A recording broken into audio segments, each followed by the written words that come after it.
Credit card fraud detection system के second part में आप सबका स्वागत है। इस पार्ट में हम जानेंगे जो हम क्रेडिट कार्ड जो मतलब फेक क्रेडिट कार्ड जो डेटा मॉक जनरेट कर रहे हैं वो हमारा डेटा जनरेट क्यों नहीं हो रहा है। तो उसके अंदर हमें एक एरर आ रहा है आयो पब डेटा रेट एग्जिट। तो इसके अंदर ये एरर हमारा कोई भी प्रोग्रामिंग एरर नहीं है।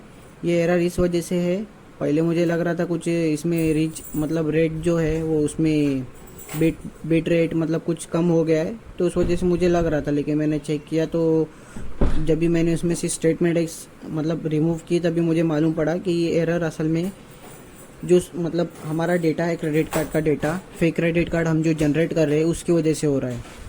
अब देखो जो क्रेडिट कार्ड होते हैं वो बहुत ज़्यादा मतलब डेटा जो होता है इतना कॉन्फिडेंशियल होता है कि जो बंदा होता है उसकी को मालूम होता है, मतलब वो अपने घर में बताएगा अलग लेकिन उसको खुद को ही मालूम होता है।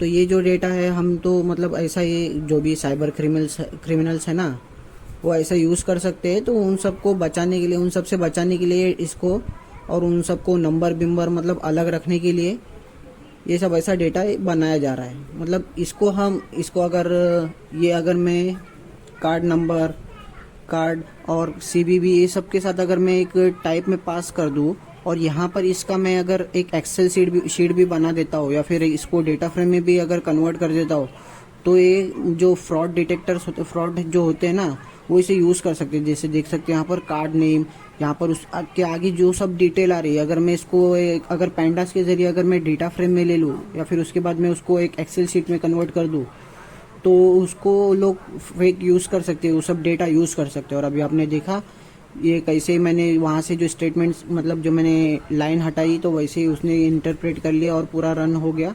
फिर उसके बाद मैं यहाँ पर कुछ नया ट्रिक यूज़ करने की सोच रहा था कि मतलब मुझे तो मॉक डेटा तो चाहिए ही, क्योंकि एजुकेशनल पर्पज़ के लिए हम तो कोई स्कैम करने के लिए बैठे नहीं हैं। तो इसलिए मैंने यहाँ पर दूसरे फाइल में सेव कर ली और इसको मैं इंपोर्ट करने की सोच रहा हूँ। मतलब आगे मैं चेक कर रहा हूँ इसके बारे में।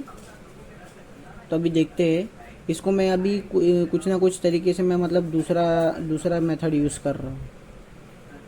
सो सॉरी, यहाँ पर मैं आपको बता देना चाहता हूँ। यहाँ पर अभी ये जो कोड है इसका वर्किंग मैं आपको समझा देता हूँ एक बार फिर से।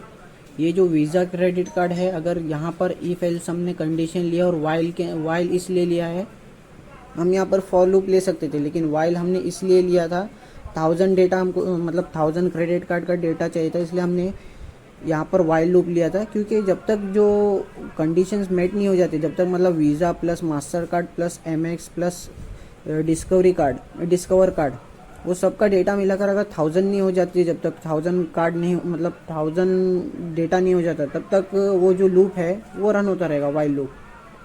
अगर फॉर लूप में अगर हम करेंगे तो वो अगर नन डेटा होगा यानी मतलब अगर डेटा जो है वो सेट में अभी जैसे हम ले रहे हैं ये जो डेटा है वो सेट के अंदर हम ले रहे हैं ना, तो उसके अंदर समझो कोई डेटा जो है मतलब मैच हो जाता है, कोई जो डेटा होता है वो डुप्लीकेट हो जाता है, तो उससे हमको वो सब चीज़ें टैकल करनी चाहिए। इस वजह से हमने यहाँ पर वाइल लूप यूज़ किया, क्योंकि वो कंडीशन जब तक मैच नहीं हो जाती 1000 जब तक रिकॉर्ड मैच नहीं होगी, वाइल लूप इसलिए यूज़ करते हैं ना हम, जब तक हमारी कंडीशन ट्रू नहीं हो जाती है तब तक वो लूप जो है वो रन होते रहता है। अगर हम वहाँ पर कोई लिमिट नहीं सेट करेंगे तो वो एक इनफाइनाइट लूप बन जाता है, इसलिए तो वाइल लूप को एक इनफाइनाइट लूप भी बोलते हैं।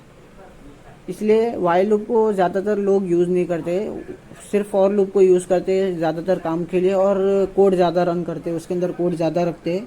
तो वाइल लूप भी एक अच्छा लूप है अगर आप ट्राई करते हो। अगर आप पाइथन के बेसिक्स में मतलब बहुत ज़्यादा घुस जाओगे तो फिर वाइल लूप को भी यूज़ करने के लिए बहुत ईजी रहेगा। Thank you.